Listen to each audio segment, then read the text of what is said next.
اعوذ باللہ من الشیطان الرجیم بسم اللہ الرحمن الرحیم۔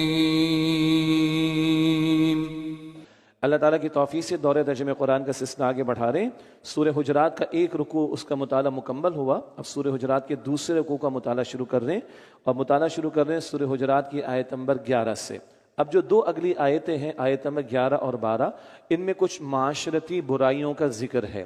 ایک وہ برائیاں ہیں جو کسی کے سامنے کی جاتی ہیں، اور ایک وہ برائیاں جو کسی کی پیٹھ پیچھے کی جاتی ہیں۔ تو وہ برائیاں جو کسی کے سامنے بیٹھ کر کی جاتی ہیں ان کا ذکر ہے آیت نمبر 11 میں۔ یہ تین باتیں ہیں، اور وہ برائیاں جو پیٹھ پیچھے کی جاتی ہیں وہ آیت نمبر 12 میں آئیں گی، وہ بھی 3 ہیں۔ تو 6 برائیوں کا ذکر ابھی جب ہم پڑھیں گے تو ہمارے تو بڑے معمول کی بات ہے، یہ ہم اس کو ہلکا لیتے ہیں، اللہ کے نزدیک یہ بہت بھاری بات ہے، بہت بڑی بات ہے، اور اس کی وجہ سے دلوں میں چنگاریاں وہ آتی ہیں، اور کبھی پھر وہ آتش فشاں پہاڑ بنتا ہے۔ کبھی ہم نے دیکھا نا 25-30 سال کی دوستی یکدم ختم، یکدم نہیں ہوتی، وہ بیج بوتا ہے بندہ کچھ نہ کچھ، چنگاری ہوتی ہے، وہ آتش فشاں پہاڑ بن جاتا ہے۔ تو وہ برائیاں جو زبان زد عام ہیں، اللہ تعالیٰ نے ہمیں اس سے روکا۔ کیوں؟ اس سے نفرتیں پیدا ہوتی ہیں، دل پھٹتے ہیں، اور پھر مسلمانوں کا معاشرہ خراب ہوتا ہے۔ سورہ حجرات آیت نمبر 11، یا ایھا الذین آمنوا، اے وہ لوگو جو ایمان لائے ہو، لا یسخر قوم من قوم، مردوں کا کوئی گروہ دوسرے مردوں کا مذاق نہ اڑائے۔ عسیٰ ان یکونوا خیرا منہم، عسیٰ ان یکونوا خیرا منہم، ممکن ہے کہ وہ لوگ ان مذاق اڑانے والوں سے بہتر ہوں۔ ولا نساء من نساء، اور نہ عورتیں دوسری عورتوں کا مذاق اڑائیں۔ عسیٰ ان یکن خیرا منہن، ممکن ہے وہ ان مذاق اڑانے والیوں سے بہتر ہوں۔ پہلی بات جس سے منع کیا کہ وہ مذاق اڑانا۔ ایک ہوتا ہے مذاق کرنا، کوئی حرج نہیں ہے، اللہ کے رسول بھی مزاح کرتے تھے صلی اللہ علیہ وسلم، مگر حضور کے اس مزاح میں یا مذاق میں جھوٹ نہیں ہوتا تھا اور کسی کی تذلیل نہیں ہوتی تھی، ایک بات۔ دوسری بات، مرد مردوں کا مذاق نہ اڑائیں، عورتیں عورتوں کا مذاق نہ اڑائیں۔ ممکن ہے کہ وہ بہتر ہوں جن کا مذاق اڑایا جا رہا ہے۔ ہم کسی کے ظاہر کو دیکھتے ہیں، چہرے کی رنگت، ظاہر کا لباس، گاڑی، موٹر سائیکل، چھوٹا گھر وغیرہ جو بھی ہے، ظاہر کو دیکھ کر مذاق اڑانا شروع کر دیتے ہیں۔ حالانکہ اللہ کیا دیکھتا ہے؟ بندوں کے باطن کو۔ صحیح مسلم کی روایت، اللہ تمہارے چہرے تمہارے مال نہیں دیکھتا، اللہ تمہارے دل تمہارے اعمال کو دیکھتا ہے۔ کس کے دل میں تقویٰ ہو اللہ کا، کون تنہائی میں اللہ سے لو لگائے رکھتا ہو، کون اللہ کا فرما بردار ہو، اللہ کے ہاں اس کا بڑا مقام و رتبہ ہو۔ آیت 13 میں آئے گا، ان اکرمکم عند اللہ اتقاکم، اللہ کے نگاہوں میں تمہیں سب سے بڑھ کر عزت والا وہ ہے جو سب سے بڑھ کر اللہ سبحانہ و تعالیٰ کا تقوی اختیار کرے۔ تو تم ظاہر کو دیکھ کے مذاق اڑا رہے ہو، اس کا مقام اللہ کے ہاں کیا ہو وہ اللہ ہی بہتر جانتا ہے۔ تو ممکن ہے جن کا مذاق اڑایا جا رہا ہے وہ مذاق اڑانے والوں سے بہتر ہوں۔ تیسری بات، مردوں کا ذکر الگ ہے نا، عورتوں کا ذکر الگ ہے۔ تو کوئی احمق یہ نہ سمجھے کہ پھر مرد عورتوں کا مذاق اڑا لیں، عورتیں مردوں کا مذاق اڑا لیں۔ ایسے بھی نکتے نکالنے والے لوگ ہیں نا معاشرے کے اندر، اللہ معاف کرے۔ نہیں، ہمارے دین کی تعلیم کے مطابق مرد اور عورت کی سیگریگیشن کا معاملہ، پردے اور حجاب کے معاملات ہیں، تو یہ انٹریکشن کے امکانات ہی نہیں۔ یہ تو آج جو ہم کر رہے ہیں وہ غلط کر رہے ہیں نا، آج جو کر رہے ہیں وہ غلط ہے۔ دین کی تعلیم کے مطابق انٹریکشن کا معاملہ بنتا ہی نہیں ہے کہ آزاد ہو کر جو ایک دوسرے کا ہلا گلا کیا جائے گا۔ تو مردوں کا ذکر الگ اور عورتوں کا ذکر الگ کیا۔ آخری بات عورتوں کے لیے ذرا ہے توجہ طلب بات، وہ یہ کہ بہرحال عورتوں کی ذمہ داریاں اللہ نے کم رکھی ہیں، اور اصل ذمہ داری گھر کے رکھی ہے۔ تو گھر گھر ہستی کے معاملات چلانے میں وہ دائرہ کار کیونکہ محدود ہوتا ہے، تو بعض مرتبہ بہت چھوٹی چھوٹی باتوں پر بھی مذاق اڑانا، تو وہی کپڑا پہن کے آ گئی مل جاتی ہے۔ دوسری بات، وَلَا تَلْمِزُوا أَنفُسَكُمْ، لغوی ترجمہ لٹرل میننگ تو بنے گا اپنے آپ کو تانے مت دو، عجیب ترجمہ ہے، لیکن ترجمانی کیا ہے؟ وَلَا تَلْمِزُوا أَنفُسَكُمْ، آپس میں ایک دوسرے کو تانے مت دیا کرو۔ اپنے بھائی کو تانا دے رہے ہو، مسلمان کو تانا دے رہے ہو، اپنے آپ کو تانا دے رہے ہو۔ ساری امت کیا ہے؟ آپس میں بھائی بھائی۔ ساری امت کیا ہے؟ ایک عمارت کی مانند، ایک اینٹ ٹوٹے گی تو دیوار کا نقصان، عمارت کا نقصان ہے نا۔ تو اگر ایک مسلمان کو تم تانے دے رہے ہو تو تانا لگ کس کو رہے؟ تمہارے بھائی کو، تو تم اپنے آپ کو ہی تانا دے رہے ہو۔ یہ بڑا پیارا اپیلنگ انداز ہے قرآن کا، اپنے آپ کو تانے مت دو۔ گو کہ بندہ دوسروں کو تانے دیتا ہے، تو ترجمانی یہی ہوگی وَلَا تَلْمِزُوا أَنفُسَكُمْ، اور آپس میں ایک دوسرے کو تانے مت دیا کرو، یعنی ان کے عیوب پر ان کو